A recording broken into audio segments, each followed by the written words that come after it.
कहानी के शुरू में हम एक कपल को देखते हैं जिनमें वाइफ का नाम जेलन था। वो दोनों एक समंदर किनारे बीच पर आए हुए थे। ये दरअसल यहाँ पर छुट्टियाँ मनाने आए हैं और समंदर किनारे ये जिस घर में रह रही थी वो लगभग पानी के ऊपर ही था, जो पूरा का पूरा लकड़ी का बना हुआ था। असल में कुछ वक्त पहले ही जेलन की बच्ची की मौत भी हो गई थी, जिस वजह से वो बहुत ज्यादा टेंशन में रहती है। मगर क्योंकि उसका हस्बैंड उससे बहुत प्यार करता है, इसीलिए उसका बहुत ख्याल रखता है। इसके बाद अब ये दोनों गोता लगाने पानी में जाते हैं। जिस दौरान जेलन के हस्बैंड की टांग में चोट लग जाती है, जिससे उसका खून बहने लगता है। अब खून देखकर वो एकदम घबरा जाती है, क्योंकि उसे दोबारा से अपना माजी याद आ गया था, जब उसके बच्चे की पैदा होने से पहले ही मौत हो गई थी। मगर इस बार भी उसका हस्बैंड उसे संभालता है और वापस घर में ले जाता है। अब जब जेलन अपने घर में बात कर रही थी तो खबरों में दिखाया जाता है कि समंदर में एक बहुत बड़ा तूफान आने वाला है, मगर ये इस बात पर ध्यान नहीं देते। और फिर रात को जब ये सो रही थी तो समंदर की बड़ी बड़ी लहरें इनके घर से टकराना शुरू हो जाती है। अब शुरू में तो इन्हें ये आम बात लगती है, क्योंकि अक्सर यहाँ पर ऐसा होता रहता है। मगर जल्दी समंदर की बड़ी बड़ी लहरें इनके घर को, जो पूरा लकड़ी का बना हुआ था, उसे अपने लपेट में ले लेती है। पानी अंदर आने लगता है, जिससे इनका घर अब पानी में बहने लगता है। ये दोनों इस सारी सूरत-ए-हाल की वजह से काफी परेशान हो गई थी। बाहर ने समंदर किनारे कुछ चट्टानें दिखती है, जिन्हें देखकर जेलन अपने हस्बैंड को वहाँ जाने का कहती है, मगर उसका हस्बैंड उसे मना कर देता है, ये कहते हुए कि बाहर समंदर में काफी तेज तूफान आ गया है, इसीलिए हमें ये अंदर ही रुकना चाहिए, डूबकर हम मारे भी जा सकते हैं। जिसके बाद यही इनकी आंख लग जाती है। फिर सुबह जब जेलन की आंख खुलती है तो वो देखती है कि चारों तरफ पानी ही पानी है और ये दोनों अपने टूटे हुए घर के साथ समंदर के बिल्कुल बीच में फंस चुके हैं। ये देखकर जेलन अपने हस्बैंड पर गुस्सा करने लगती है, क्योंकि कल रात उसने अपने हस्बैंड को कहा भी था कि हमें समंदर किनारे चट्टानों पर चले जाना चाहिए, मगर उसके हस्बैंड ने मना कर दिया था। और क्योंकि ये किनारे से काफी दूर बीचों बीच है, इसलिए ना तो कोई इन्हें देख सकता है और ना ही कोई इन्हें बचाने आ सकता है। और क्योंकि इनका घर लकड़ी का था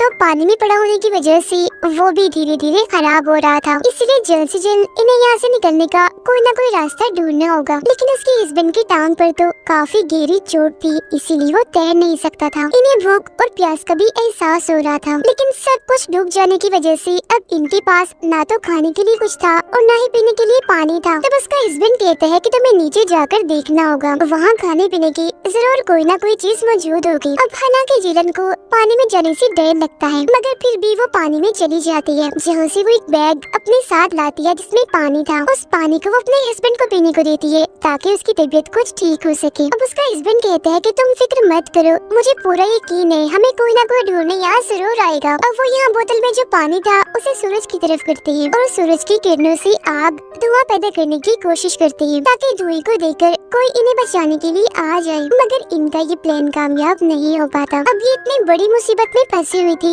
मगर फिर भी हौसला रखती है और काफी खुश थी। और ऐसे ही फिर ये वहीं लेट जाती है। अब तभी इन्हें हेलीकॉप्टर की आवाज सुनाई देती है, जो सुनकर जेलन बाहर आती है और देखती है कि सच में आसमान में हेलीकॉप्टर उड़ रहा है, मगर किस्मत वो इनसे काफी दूर होता है, इसीलिए वो हेलीकॉप्टर वाले इन्हें नहीं देख पाते। तो जेलन की आंखों के सामने ही वहाँ से वो चले जाते हैं। हालांकि वो चीख रही होती है, चिल्ला रही होती है, उन्हें बुलाने के लिए हाथ भी हिला रही होती है, मगर वो इसे देख ही नहीं पाते। कुछ देर के बाद फिर वो देखती है कि इनसे कुछ ही दूरी पर एक शिप है। इस बार भी वो उन्हें बुलाने के लिए हाथ हिलाती है, चिल्लाती है, मगर दूरी होने की वजह से शिप वाले इन्हें नहीं देख पाते। इतनी ही देर में उसके हस्बैंड की भी आंख खुल जाती है, जो बोतल से एक बार फिर आग धुआं पैदा करने की कोशिश करता है। इस बार वो कामयाब भी हो जाता है, क्योंकि धुआं उड़ना शुरू हो गया था। मगर इससे पहले कि शिप वाले इस धुएं को देखते, शिप तब तक मुड़ चुकी थी। वो इनसे काफी दूर जा चुकी थी, जो देख दोनों एक बार फिर काफी मायूस हो जाते हैं। और तो और मुसीबतें इनके लिए बढ़ती ही जा रही थी, क्योंकि धुआं उठाने के लिए जो आग इन्होंने जलाई थी वो अब इनके पूरे ही घर में फैल चुकी थी, इसीलिए सब कुछ जलने लगता है। आग बढ़ती ही जा रही थी, इसीलिए इन्हें घर से नीचे पानी में कूदना पड़ता है। पानी में कूदकर ये अपनी आंखों के सामने ही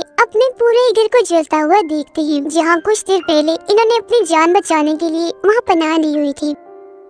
इनके सामने कुछ लकड़ी के टुकड़े थे, जिनके सहारे ये पानी में तैरते हैं, मगर क्योंकि उसकी हस्बैंड की टांग पर गहरी चोट है, जिससे उसका खून बह रहा था, तो खून की स्मेल से शार्क वहाँ आने लगती है, जिन्हें देख वो कहते हैं कि हमें जल्दी लकड़ी के किसी बड़े टुकड़े पर बैठना होगा। आसपास देखने पर इन्हें लकड़ी का बड़ा सा टुकड़ा अपने से कुछ ही दूरी पर दिख भी जाता है, और अब इससे पहले कि शार्क्स इन पर हमला करके इन्हें अपना शिकार बनाती, ये जल्दी से उस लकड़ी के ऊपर चढ़ जाती है, जहाँ वो शार्क्स भी इन तक पहुँच जाती है। मगर ये लोग देखते हैं कि शार्क्स नहीं बल्कि ये तो डॉल्फिन्स हैं। इसीलिए ये हंसने लगते हैं क्योंकि वो इन्हें शार्क्स जो समझ रहे थे। अब ये दोनों उस लकड़ी के टुकड़े के ऊपर ही लेट जाते हैं और मदद आने का इंतजार करने लगते हैं। जिलन कहती है कि सब मेरी वजह से हुआ है, क्योंकि अगर मेरा बच्चा ना मरता, मैं टेंशन में ना आती, तो हम लोग यहाँ छुट्टियाँ मनाने कभी भी ना आते। जिस पर उसका हस्बैंड कहता है कि इसमें तुम्हारी कोई भी गलती नहीं है, हिम्मत मत हारो, हम यहाँ से जिंदा जरूर निकलेंगे और एक बार फिर खुशी खुशी जिंदगी गुजारेंगे। अब बातें करते करते ये लोग वही सो जाते हैं और जब जिलन की आँख खुलती है तो वो ये देखकर काफी घबरा जाती है कि उसका लकड़ी का टुकड़ा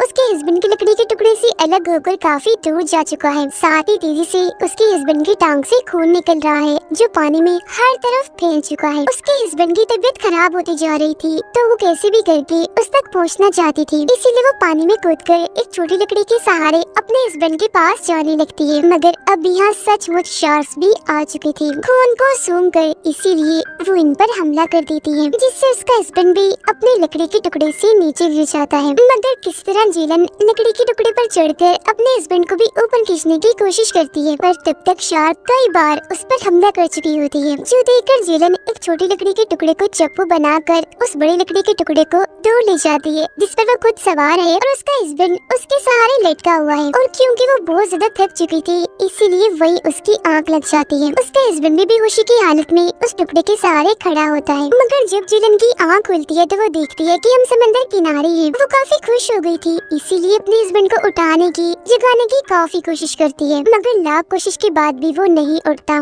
जिससे वो समझ जाती है कि अब मेरे हस्बैंड की मौत हो चुकी है। इस बात से वो पूरी तरह सहम गई थी, टूट जाती है, इसीलिए उसे गले से लगाकर रोने लगती है, क्योंकि कुछ वक्त पहले उसने अपने बच्चे और आज अपने हस्बैंड को भी खो दिया। इस सब के लिए वो खुद को जिम्मेदार कहती है, क्योंकि उसके टेंशन लेने की वजह से उसने अपने हस्बैंड को कहा था कि वो इस आइलैंड पर आए ताकि जिलन का दिल बहल सके। और वो इतनी परेशान हो गई थी कि जोर जोर से चिल्लाने लगती है, जिस वजह से वहीं गिरकर बेहोश हो जाती है। सुबह जब उसे होश आती है तो वो देखती है कि मेरे हस्बैंड की लाश यहाँ किनारे पर नहीं है, क्योंकि समंदर की बड़ी बड़ी लहरें उसे बहाकर दोबारा पानी में ले गई होती है जहाँ मौत है, यानी बड़ी बड़ी खूंखार शार्क्स हैं। अब तभी जिलन को पानी में अपने हस्बैंड की लाश देखी जाती है और क्योंकि वो अपने कंट्रोल में नहीं होती इसीलिए अपने हस्बैंड की लाश को वापस लाने के लिए पानी में जाने लगती है। इसी बीच एक शार्क उस पर हमला करके उसकी टांग को काफी जख्मी कर देती है, जिस वजह से वो खुद को संभालती है और वापस से समंदर किनारे आ जाती है। वो देखती है कि चारों तरफ धूल उड़ रही है और फिर तभी उसकी नजर एक चट्टान पर जाती है, जिसे देख वो जल्दी से पर काफी मुश्किल से उस पर चढ़ जाती है। जहाँ तभी वो देखती है कि पानी में एक गोल कश्ती में एक आदमी लेटा हुआ है, क्योंकि वो मछुआरा है और मछलियाँ पकड़ने यहाँ आया है। उसे देखकर जिलन के चेहरे पर एक अलग ही तरह की खुशी थी, क्योंकि वो उसे अपने लिए एक उम्मीद लग रहा था। वो जल्दी से उसकी कश्ती में जाकर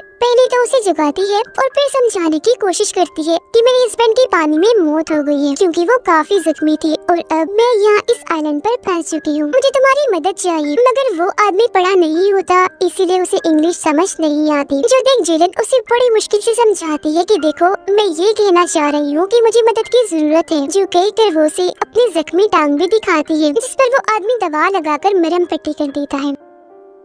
अब क्योंकि वो मछुआरा है और मछलियाँ पकड़ने यहाँ आया है, इसलिए अपना जाल बिछाने के लिए वो पानी में कूद जाता है और समंदर की गहराइयों में जाने लगता है। नीचे आने के बाद अभी वो जाल लगा ही रहा था कि तभी शार्क उस पर हमला कर देती है। इससे पानी में हलचल होती है, जिससे जिलन समझ जाती है कि उस पर शार्क ने हमला कर दिया है, इसलिए वो चिल्ला चिल्ला कर उसे आवाज लगाती है, मगर आगे से उसका कोई जवाब नहीं आता। पर कुछ ही देर के बाद वो पानी के ऊपर आ ही जाता है, मगर जख्मी हालत में, और साथ ही पानी में खून फैला हुआ था, क्योंकि शार्क ने जब उस पर हमला किया था तो उसे काफी जख्मी कर दिया था। अब उसकी जान बचाने के लिए जिलन पानी में कूद जाती है ताकि उसे कश्ती के ऊपर चढ़ा सके, क्योंकि वो जख्मी है। पर अब शार्क दोबारा यहाँ आकर इन दोनों पर ही हमला कर देती है, जो देखकर जिलन तो जल्दी से कश्ती में आ जाती है, मगर इससे पहले वो उस आदमी को भी कश्ती में ला पाती, शार्क उस पर हमला करके उसे मार देती है, अपने साथ पानी में ले जाकर खा जाती है, जो देख जिलन को काफी दुख भी होता है और शार्क पर गुस्सा भी आ गया था, क्योंकि एक बार फिर वो पहले की तरह इस कश्ती में अकेली रह गई है। अभी वो सोच रही थी कि उसे क्या करना चाहिए कि तभी शार्क उस पर दोबारा से हमला कर देती है। इस कश्ती में जिलन को एक तेज धार ब्लेड मिल जाती है जो घूमने वाली थी, जो उठाकर वो शार्क पर हमला कर देती है, जिस वजह से शार्क को वहाँ से भागना पड़ता है। पर शार्क इतनी आसानी से उसका पीछा छोड़ने वाली नहीं थी, इसीलिए वो दोबारा से उसकी कश्ती का पीछा करने लगती है। करीब आने के बाद वो एक ऊंची छलांग लगाकर कश्ती को पानी में पलट देती है। अब जिलन कश्ती के नीचे थी, वो काफी डरी होती है क्योंकि उसे पता है कि शार्क मुझ तक दोबारा जरूर आएगी और मुझ पर हमला भी करेगी। हो सकता है वो मुझे मार ही दे। तब अपनी जान बचाने के लिए उसे एक आइडिया आता है। वो उस तेजधार ब्लेड के साथ बनी हुई रस्सी को अपनी टांगों से बांध लेती है। अब शार्क को कुछ अंदाजा नहीं था कि वो अब किस तरफ बढ़ रही है और वो ब्लेड कहाँ जा रहा है। और जब वो नीचे से ऊपर जाती है जिलन पर हमला करने के लिए, तो वो ब्लेड उसके मुंह में घुसकर आर पार हो जाता है, जिससे अब जाकर इस खूंखार शार्क का खात्मा होता है। उसके मरते ही पानी में खून खून फैल जाता है। जब जिलन को ये बात पता चलती है कि शार्क मर गई, तो वो उस रस्सी को अपनी टांगों से खोल देती है, जिससे शार्क की लाश उस रस्सी के साथ ही पानी में डूबने लगती है। इसके बाद वो उसी कश्ती पर लेटकर आसमान की तरफ देखने लगती है। उसे इस बात का यकीन है कि यहाँ आसपास कोई ऐसा किनारा है जहाँ इंसान रहते हैं। और तभी उसकी कश्ती तैरते तैरते एक जगह पर पहुँच जाती है जहाँ से किनारा नजर आ रहा था। वहाँ कुछ लोग भी थे जो सब के सब मछुआरे थे, जिन्हें देख उसके अंदर खुशी की एक लहर दौड़ जाती है, क्योंकि अब वो खतरे से निकलकर महफूज जगह पर आ गई थी। अब वो मछुआरे भी जिलन की कश्ती को देख लेते हैं और समझ गए थे कि जरूर इस कश्ती पर कोई है जिसे मदद की जरूरत है। अब जिलन भी आसमान की और उन लोगों की तरफ देखकर एक सुकून का सांस लेती है। हालांकि उसे अपने हस्बैंड की मौत का उसे खोने का बहुत दुख है, मगर वो कुछ कर भी तो नहीं सकती थी, चाहकर भी उसे वापस नहीं ला सकती थी। पर अपने इस पूरे सफर में उसने एक चीज सीख ली थी कि जिंदगी में चाहे कितना ही मुश्किल वक्त क्यों ना आ जाए, इंसान को कभी हिम्मत नहीं हारनी चाहिए, हमेशा उस मुश्किल से लड़ना चाहिए, क्योंकि जो अपनी मुश्किलों से मुसीबतों से लड़ते हैं, जिंदगी उन्हें जीने का एक और मौका जरूर देती है, जैसे कि जिलन को मिला। क्योंकि अगर उसने शार्क से हार मानी होती, हिम्मत छोड़ दी होती, तो आज उसकी भी मौत हो जाती। मगर वो शार्क से लड़ी और आखिरकार उसे मार ही डाला, और अब उसके पास एक नई जिंदगी है जिसे वो जीना चाहती है। बेशक उसने अपनी बच्ची और हस्बैंड को खो दिया, मगर उसे समझ आ गई है कि दुनिया में कोई भी चीज हो या इंसान हमेशा नहीं रहते। एक दिन हर किसी को खत्म होना है, दुनिया छोड़कर जाना है। इसीलिए हमें जो जिंदगी का खूबसूरत तोहफा मिलता है, उसे हमें खुशी खुशी जीना चाहिए, उसे कबूल करना चाहिए। अपने प्यारों के छोड़ जाने के बाद दुखी नहीं होना चाहिए, बल्कि सब्र से काम लेना चाहिए। और मेरे इसी मैसेज के साथ ही ये फिल्म इधर ही खत्म हो जाती है।